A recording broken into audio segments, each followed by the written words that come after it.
established by the appearance as terror. Section 41. And here. A. Closing parenthesis. What is terror is certainly.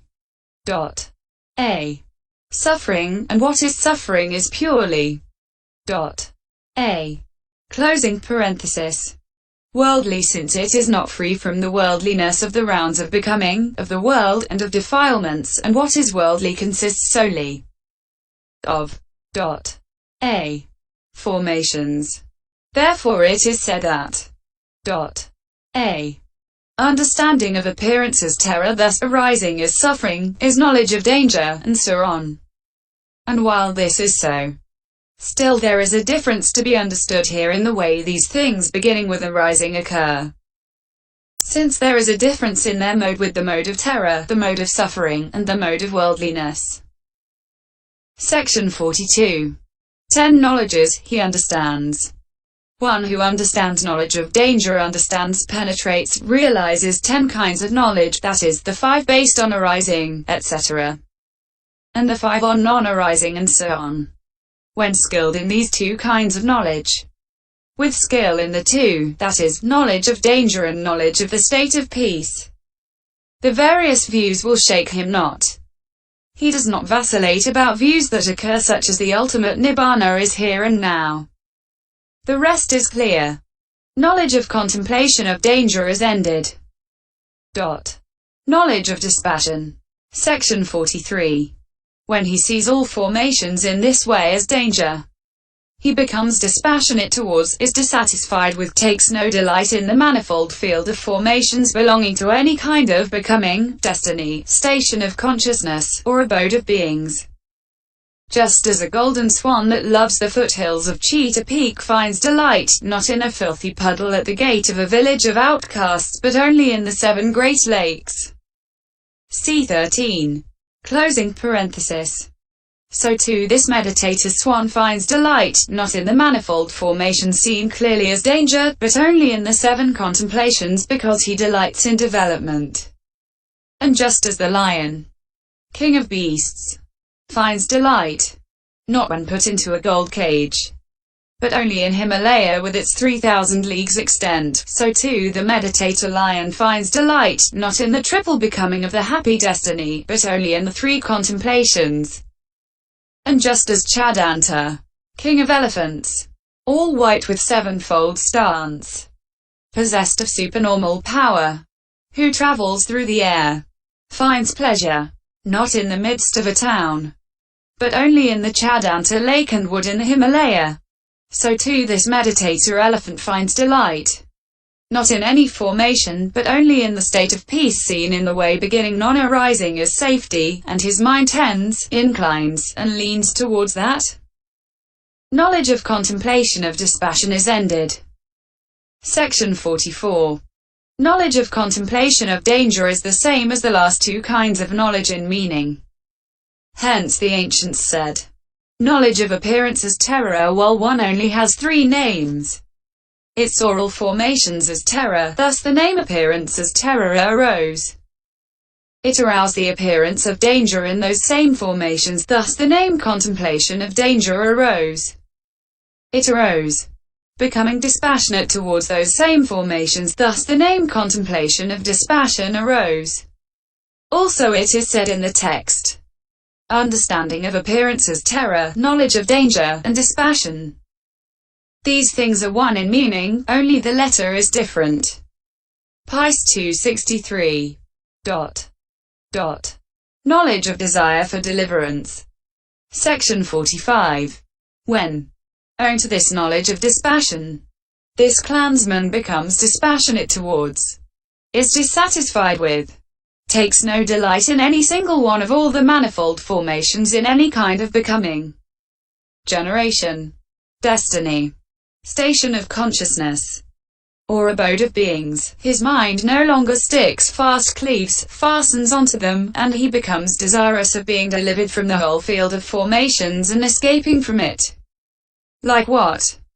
Section 46.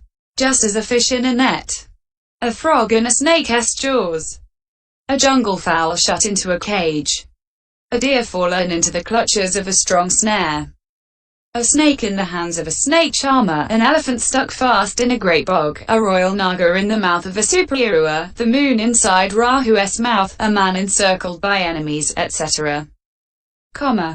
Just as these are desirous of being delivered, of finding an escape from these things, so too this meditator's mind is desirous of being delivered from the whole field of formations and escaping from it.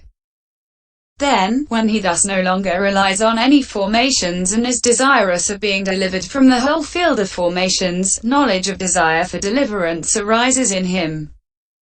Knowledge of desire for deliverance is ended. Knowledge of reflection. Section 47.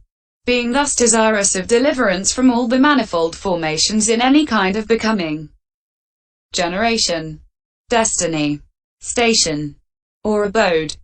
In order to be delivered from the whole field of formations, he again discerns those same formations, attributing to them the three characteristics by knowledge of contemplation of reflection. Section 48. He sees all formations as impermanent for the following reasons.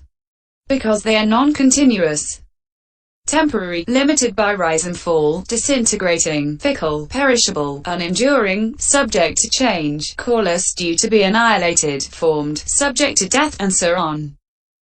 He sees them as painful for the following reasons. Because they are continuously oppressed, hard to bear, the basis of pain, a disease, a tumor, a dart, a calamity, an affliction, a plague, a disaster, a terror, a menace, no protection, no shelter, no refuge, a danger, the root of calamity, murderous, subject to cankers, Mara's bait, subject to birth, subject to aging, subject to illness, subject to sorrow, subject to lamentation, subject to despair, subject to defilement, and so on. He sees all formations as foul, ugly, the ancillary characteristic to that of pain, for the following reasons. Because they are objectionable, stinking, disgusting, repulsive, unaffected by disguise, hideous, loathsome, and so on. He sees all formations as not self for the following reasons. Because they are alien, empty, vain, void, ownerless, with no overlord, with none to wield power over them, and so on. It is when he sees formations in this way that he is said to discern them by attributing to them the three characteristics. Section 49. But why does he discern them in this way? In order to contrive the means to deliverance. Here is a simile. A man thought to catch a fish, it seems, so he took a fishing net and cast it in the water. He put his hand into the mouth of the net under the water and seized a snake by the neck. He was glad, thinking, I have caught a fish. In the belief that he had caught a big fish, he lifted it up to see. When he saw 3 marks, he perceived that it was a snake and he was terrified. He saw danger, felt dispassion, revulsion, for what he had seized, and desired to be delivered from it. Contriving a means to deliverance, he unwrapped the coils from his hand, starting from the tip of its tail. Then he raised his arm, and when he had weakened the snake by swinging it 2 or 3 times round his head, he flung it away, crying, "Go, foul snake!" Then quickly scrambling up onto dry land, he stood looking back whence he had come, thinking, "Goodness, I have been delivered from the jaws of a huge snake." Section 50. Herein, the time when the meditator was glad at the outset to have acquired a person is like the time when the man was glad to have seized the snake by the neck. This meditator's seeing the 3 characteristics in formations after effecting resolution of the compact into elements is like the man's seeing the 3 marks on pulling the snake's head out of the mouth of the net. The meditator's knowledge of appearance as terror is like the time when the man was frightened. Knowledge of contemplation of danger is like the man's thereupon seeing the danger. Knowledge of contemplation of dispassion is like the man's dispassion, revulsion, for what he had seized. Knowledge of desire for deliverance is like the man's deliverance from the snake. The attribution of the three characteristics to formations by knowledge of contemplation of reflection is like the man's contriving a means to deliverance. For just as the man weakened the snake by swinging it, keeping it away and rendering it incapable of biting, and was thus quite delivered, so too this meditator weakens formations by swinging them with the attribution of the three characteristics, rendering him incapable of appearing again in the modes of permanence, pleasure, beauty, and self, and is thus quite delivered. That is why it was said above that he discerns them in this way in order to contrive the means to deliverance. Section 51. At this point knowledge of reflection has arisen in him, with reference to which it is said, when he brings to mind as impermanent, there arises in him knowledge after reflecting on what. When he brings to mind as painful, as not self, there arises in him knowledge after reflecting on what.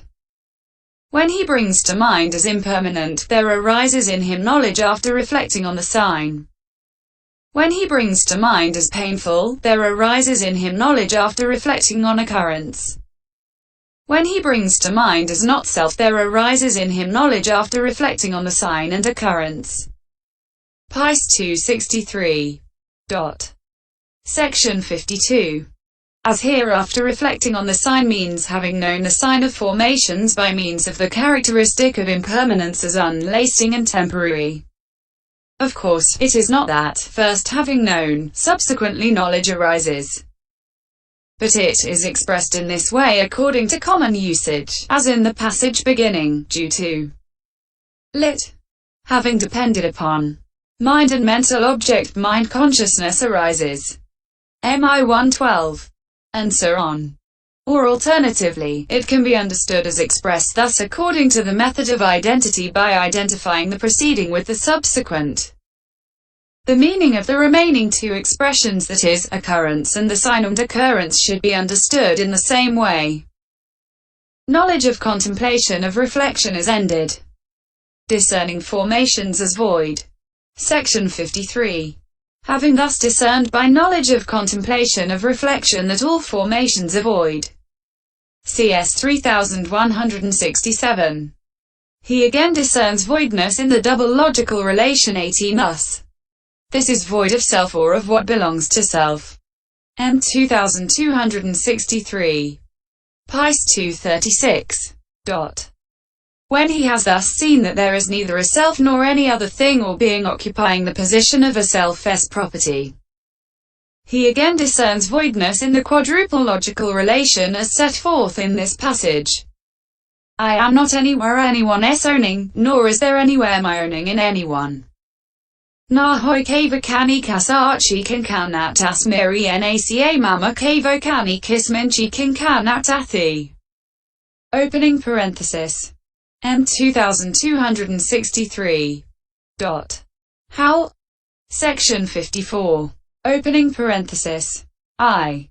This meditator, thinking I, not anywhere. Na hoi kava kani. Does not see a self anywhere. Opening parenthesis. E. Thinking am, anyone s owning. Kasachi kan kanat asmiri. He does not see a self of his own to be inferred in another s owning. The meaning is that he does not see a self of his own deducible by conceiving a brother to own it in the case of a brother, a friend to own it in the case of a friend, or a chattel to own it in the case of a chattel, as regards the phrase nor, anywhere my, naca mama kavo kani, leaving aside